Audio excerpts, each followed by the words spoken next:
Olá, pessoal, sejam todos bem-vindos ao meu curso Criando o Mapa Verso. Meu nome é Aníbal Azevedo, eu sou o seu guia nessa nossa jornada e esta é a segunda aula da semana 1 referente ao nosso curso. Se você não assistiu à primeira aula, é super importante assistir. Vai aparecer um card aqui em cima, assistam, porque lá temos conceitos muito importantes, tá? Então, pessoal, sem mais enrolação, vamos para a nossa segunda aula, na qual nós vamos falar sobre Indústria 4.0, ok? Então, o que que tem a ver a indústria 4.0? O que que vem a ser isso? É de comer, de beber, enfim. Vamos lá, ó.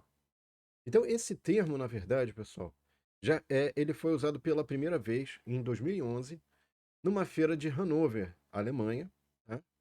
E servia para sintetizar as mudanças promovidas nos processos industriais por meio da informatização, segundo essa definição da ANPEI, tá? E aí, o que acontece é que imagine que a sua fábrica não é apenas automatizada, não é só um computador mais avançado, né, ou tudo cheio de computador, mas que todas essas máquinas elas podem se conectar do ponto de vista digital e se comunicar como se fosse um único sistema. É o que a gente chama de fábrica inteligente, porque permite que a gente pode monitorar os processos físicos em tempo real e tomar decisões descentralizadas efetivas.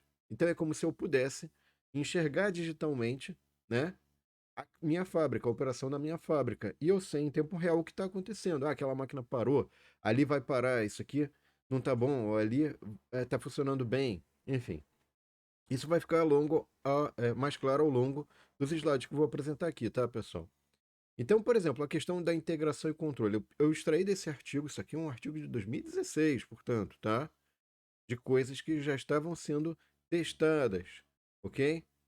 E aí o que acontece? Aqui eles põem o que eles chamam de The Digital Shadow of Production, tá? Então você tem aí a fábrica digital que você está extraindo, né?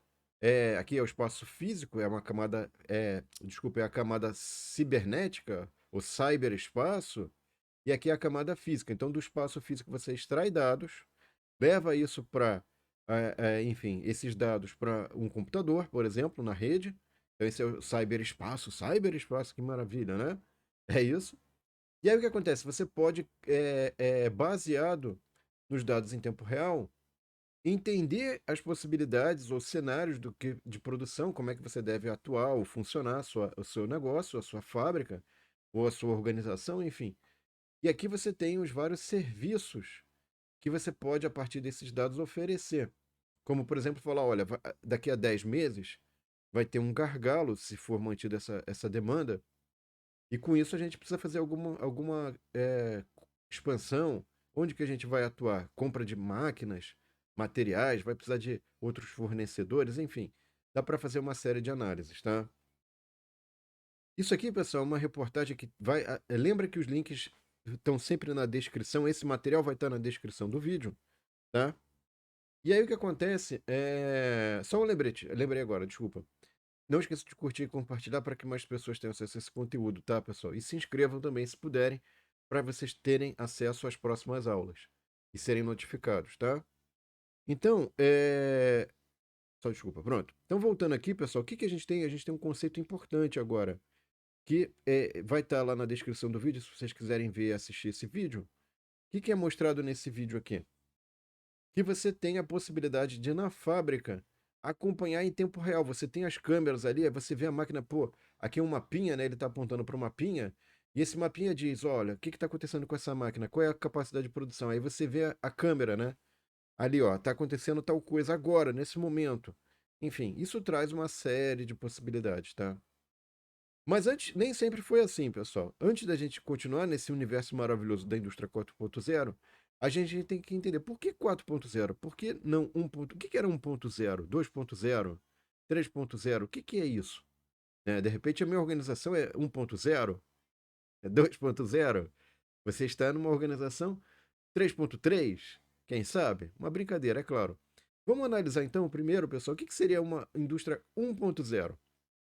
Uma indústria 1.0 é nada mais, nada menos do que a primeira revolução industrial. Então você tem todo um contexto histórico de Inglaterra, máquina a vapor, crescimento da indústria têxtil, você automatizando as operações da indústria têxtil, tá? E aí, isso é importante porque o que está no centro de tudo isso? A partir do momento que eu tenho a capacidade de produzir energia com máquinas a vapor, eu vou ter trens, né? Locomotivas, né? Enfim, uma série de questões aí vão se possibilitar serem feitas. Revoluções em termos de transporte, produção. Vamos colocar isso melhor aqui, ó. Então vamos lá. Lembre-se, pessoal, que esse aqui é o James Watt, que patenteou a máquina a vapor em 1767. Ele fez uma patente da máquina a vapor. E aqui você vê algumas aplicações, por exemplo, na questão das ferrovias. Aqui é o The Rocket, né, o foguete. Aí você tem aqui como é que funciona, basicamente, né, o sistema de máquina a vapor. Você aquece a água, aquilo gera vapor e isso movimenta, enfim, um pistão que depois você faz uma série de desenvolvimentos para transformar isso em energia térmica e energia cinética. Da mesma forma, você pode aplicar isso para o setor têxtil, tá? E uma outra coisa importante, pessoal, é que em 1776, o Adam Smith, no livro clássico dele, A Riqueza das Nações, observou que a especialização, a organização do trabalho, pode ser mais produtiva quando você faz a questão da especialização, tá? Então ele tem até aqui um trecho que fala assim: estou certo de que um ferreiro comum, que embora acostumado a manejar o martelo, nunca fez prego, se em alguma coisa não precisar e tentar fazê-lo, dificilmente conseguirá ir além de 200 ou 300 pregos por dia, de muito má qualidade. Agora, já um ferreiro que já está acostumado a fazer pregos, mas cuja única ou principal atividade não tenha sido esta, raramente conseguirá com o mesmo esforço fazer mais do que 800 ou 1000 pregos por dia. E aí ele vai colocando isso até chegar na questão da especialização, tá? Que aumenta a produtividade, não tem jeito, pessoal. Enfim.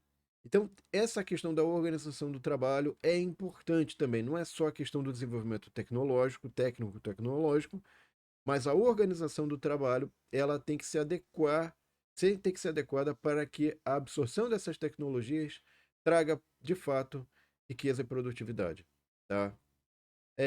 Aí tem ainda, pessoal, você fala assim, o computador é algo recente, novo, né? Digamos assim que um computador, na verdade, o conceito dele, pessoal, em termos de maquinário, é dado pelo Charles Babbage. E aí ele tem aqui o livro dele, On the Economy of Machinery and Manufactures, né? Que ele coloca aqui a questão da máquina diferencial. E por que isso era importante para a Inglaterra? Por que a Inglaterra botou dinheiro para o desenvolvimento disso? Porque essa máquina tinha o propósito de calcular funções trigonométricas e logarítmicas, né? Claro que na época o que ele tinha disponível? Vapor, metal, e fazer um computador com isso realmente era algo bastante complicado para os recursos da época, tá? Mas embora ele tenha feito corretamente o projeto, só depois de um século é que foi possível construir e verificar que as ideias dele estavam corretas e adequadas, tá? E por que a Inglaterra tinha interesse em cálculos de funções trigonométricas e logarítmicas? Para que isso? Navegação. Basicamente isso. O comércio marítimo é um comércio importante, né? O comércio através do mar. Só que para isso você precisa de tábuas de funções trigonométricas e logarítmicas para fazer a adequada navegação, não parar no lugar errado, tá? Muito bem, então, dando prosseguimento aqui, pessoal, de 1850 a 1945, a gente tem o que a gente que é chamado de Segunda Revolução Industrial. Então você tem questões de avanços na indústria química, elétrica, petróleo e aço. E aí você vai poder ter invenções como navio a vapor, prensa móvel, energia elétrica, telefone, né? Não o telefone que você tem agora, porque isso já é outra conversa, mas o telefone é daquele que você vai usa um disquinho, né? Pesquisa no Google aí, telefone a disco, né? O que será isso? Era telefone da época. O carro, como conhecemos hoje, é a produção de bens em massa, né? Muito bem. E a questão de organização do trabalho, eu já vou mencionar isso também. Vamos lá. Então, o que era a questão também importante, pessoal, além das questões tecnológicas, era a questão da reorganização do trabalho, que foi muito bem feito por essas três pessoas, o Frederick Taylor, Princípios de Administração Científica, Henry Grant, famoso gráfico de Gantt, que você põe as tarefinhas e a duração, né? E o senhor Henry Ford, que concebeu o modelo T. E também, não só o modelo T, pessoal, não é o que é o produto final de uma série de modificações e desenvolvimentos na questão da organização do trabalho, pessoal. Por quê? Porque ele conseguiu, naquela questão que foi dada pelo Adam Smith, ele conseguiu colocar isso numa. Construir a linha de montagem. Ele conseguiu aperfeiçoar isso a um extremo, né? E chegou no que de um jeito que ele podia fabricar um carro a cada 98 minutos. O que que significa isso? Que as pessoas eram capazes de produzir carros que elas mesmas poderiam comprar, entende? Então ele também acompanhou essa questão. Olha, se as pessoas são capazes de produzir produtos de alto valor, agora elas também podem consumir esses produtos de altíssimo valor, tá? Isso em 1908. Muito bem. E aí vamos para a terceira revolução industrial, pessoal, que vai entrar a questão toda de processadores, né? Toda a parte de eletrônica aqui foi desenvolvida. Enfim, toda a parte computacional floresceu e permitiu, é claro que a partir disso, setores de telecomunicação e tudo, mas também a questão da internet aqui que está bastante valorizada, né? Muito bem. E aí, do lado de organização do trabalho, pessoal, a gente tem o que a gente chama de toyotismo, né? Então, o Japão se reergue depois da Segunda Guerra Mundial, muito devido a o Edward Deming, com esse livro of the Crisis, né? Que fomentou ou ajudou, auxiliou a questão do modelo Toyota, a empresa que criou a produção enxuta. A gente já falou de princípios de pensamento enxuto lá na primeira aula, ok, pessoal? Muito interessante. O que é o toyotismo, na verdade, pessoal? Ele é uma alternativa ao Fordismo devido e que foi desenvolvido pelo Taiichi Ono e Eiji Toyoda e implementado nas fábricas japonesas da Toyota, possuindo aí como características, e isso é extremamente importante da gente destacar, o sistema Just in Time, né? Que é, na verdade, olha, você não vai produzir um monte para depois tentar desovar no mercado, você produz seguindo a demanda do mercado, evitando formar grandes estoques de matérias-primas e produtos acabados, certo? E reduzir ao máximo o desperdício. Lembre-se, o Japão estava falido, não podia se dar o luxo de ter desperdício, tá? E aí você usa a tecnologia de forma intensiva e emprega mão de obra altamente qualificada. Só que o principal, na verdade, é um rígido controle de qualidade realizado durante todas as etapas da produção. Você não deixa o produto final ter defeito. Isso você evita retrabalho, custos adicionais. E essas ideias de evitar rígido controle de qualidade vem com Edward Deming, ok? Muito bem. E aqui você tem um texto bastante interessante que você pode depois ver. E essa questão, pessoal, da organização do trabalho também vem com uma questão bastante importante, que é a questão do tempo. Isso, por exemplo, que a gente usa aí, tem vários softwares hoje em dia de você acompanhar como é que estão as tarefas, quem que está fazendo, como é que está, qual é o progresso, se está sendo feito, se não está, se está atrasado ou não está. Isso é o quadro Kanban adaptado à questão de gestão de tarefas. Mas você tem uma série de. Lembra aquele negócio de não produzir nada além do necessário, que é o sistema just in time, né? Então você também pode usar outros elementos, como o quadro Kanban, onde você registra pedidos ou registra tarefas, e enfim, você tem essa questão de você organizar a sua agenda, organizar as tarefas e tentar se adequar o melhor possível. E toda essa questão de gestão do tempo é super importante, pessoal, porque isso vai levar a entender como é que são feitas as tarefas, quais são as tarefas críticas, e mais do que isso, para que fazer certas tarefas se elas não agregam valor? Então aí você tem esse livro, o Scrum, a arte de fazer o dobro do trabalho na metade do tempo, né? E o método Sprint, que é o método da Google para testar e aplicar novas ideias em apenas 5 dias. É claro, são protótipos, são ideias iniciais. Mas o importante não é estar 100% das funcionalidades, é saber se aquilo agrega valor para quem vai usufruir daquele serviço ou produto.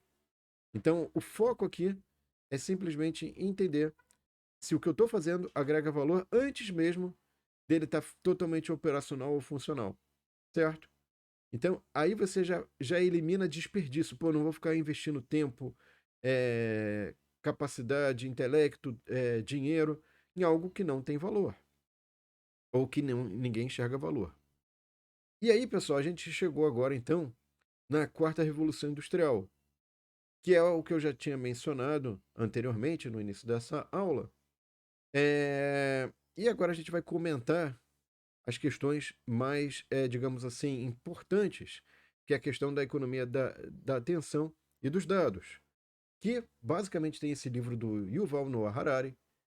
Temos o link aqui para esse texto da qual eu estou citando, que ele fala que o século XXI é o século da grande revolução algorítmica. E ele cita como exemplo o Google, o Facebook e outros algoritmos. Ele não fala nem que são organizações, são algoritmos, ou um conjunto de algoritmos, que são oráculos oniscientes, que podem muito bem evoluir e se tornarem soberanos. Eu acho que eles já estão bem soberanos, na verdade. E definitivamente comandarem o que os humanos irão decidir, ou consumir, ou fazer, enfim.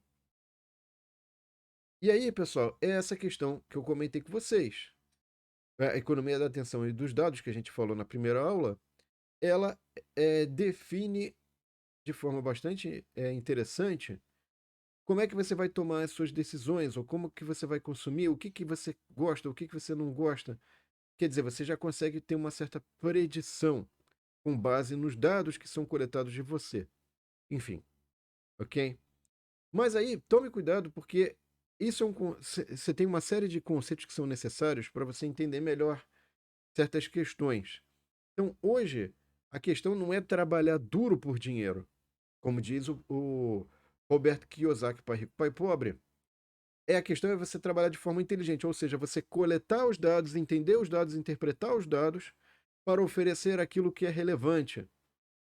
Não adianta, nossa, eu trabalhei 10 horas, 20 horas, 50 horas, né? Tá, mas isso agrega o quê? Qual que é a relevância disso? Então, essas ferramentas anteriores que já foram consolidadas, né, de criação de produto mínimo viável, MVP, ou até mesmo os algoritmos que podem fazer isso de forma automática, de coleta de dados e análise desses dados, estão nesse contexto de trabalhar de forma inteligente. E aí, inclusive, tem também esse outro livro do Timothy Ferriss, que depois a gente vai explorar mais ele, que é o Trabalho 4 horas por semana, né? Que é você, olha, você pode ter o estilo de vida dos ricos e não precisa trabalhar duro. Ou pelo menos não da forma como você imagina que deveria trabalhar para ficar rico. Ou o que é ser rico mesmo? O que é o estilo de vida de uma pessoa rica? Como é que você pode obter esse estilo? Enfim, vamos comentar mais para frente, tá? Aqui reforço a questão da automação, com a progressiva digitalização, transformação da economia numa economia digital. E aqui as coisas que você pode utilizar e explorar, que é a questão do usuário que automatizou o que ele fazia. E não é que ele passou 6 anos sem fazer nada. Ele começou a trabalhar de forma mais inteligente, que é o que está colocado aqui pelo Robert Kiyosaki. Não é trabalhar duro, é trabalhar de forma inteligente, ok? Se você está trabalhando duro, talvez você deva repensar como você está trabalhando para trabalhar de forma inteligente, certo? Muito bem. E aí, pessoal, eu queria destacar aqui que a indústria 4.0, ela não é só é digitalização. Não, peraí, calma. Tem uma série de dimensões ou pilares, aqui no caso são os 9 pilares do avanço tecnológico da indústria, trazido pela indústria 4.0, tá? Que você pode utilizar ou explorar para a sua própria carreira, para o seu ganho de habilidades, enfim.